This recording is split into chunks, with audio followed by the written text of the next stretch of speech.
In this video, I'm going to be showing you how to use bookmarks or markers in Filmora. So as you can see here, I have a clip on the timeline, and essentially there are two ways you can add bookmarks or markers on your videos, right? The first way is going to be by adding the marker on the entire timeline, okay?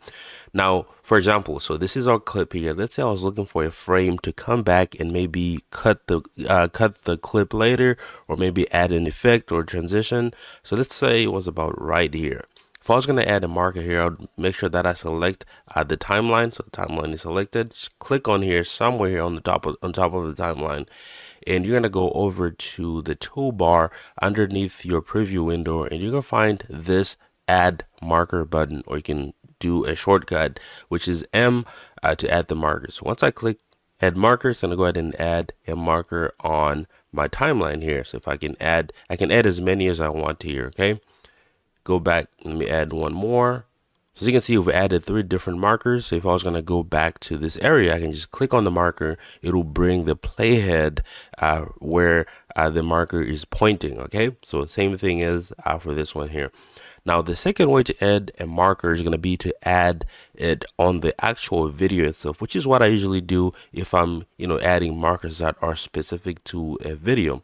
So what you want to do is make sure that you actually select the video instead of clicking on the timeline here. You want to make sure that you select the video itself. Okay. So once you have the video selected, you're just going to go ahead and hit the add marker. So click on that. As you can see, this is actually going to add the marker on the video, right? Which is useful sometimes, and sometimes you want to add it to the timeline so you have the ability to do both. Now, one of the cool things I like to do is once I have my markers here, you can actually right click on the marker itself, and you have a couple of options here, right? You can modify the marker by clicking modify. Now you can give it a name, so you can call this whatever you want. So say this is where it's located in terms of the time within the video, and you can also add a comment. This is where I'll add a comment like cut if I'm going to come back and cut that part of the video, or maybe you can add the name of a transition that you're going to add to that video. Now, one of the cool things you can do here is that you can actually color coordinate your markers, right? So if you, for your cuts, you might want to make them orange and save, so you know that every marker that's orange is going to be a cut. Now you can do the same thing for the markers that are on the timeline itself. So same thing here, do the same thing. Pretty cool stuff here. Now another option I want to show you is going to be if you select this, you can actually delete the markers by just hitting delete right here. It's going to delete the marker.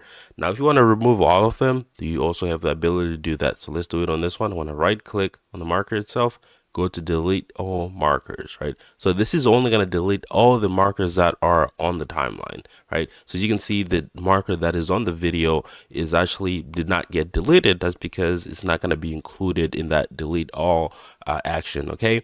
Now, if I did have multiple markers here, so if I selected a few more here, right, and I went ahead and right click on here, hit delete all markers, it's going to go ahead and delete all the markers that are on the video. Okay, now that is pretty much it when it comes to how you can use markers, how to add, delete, modify markers. This is going to be pretty much it. Thank you so much for watching.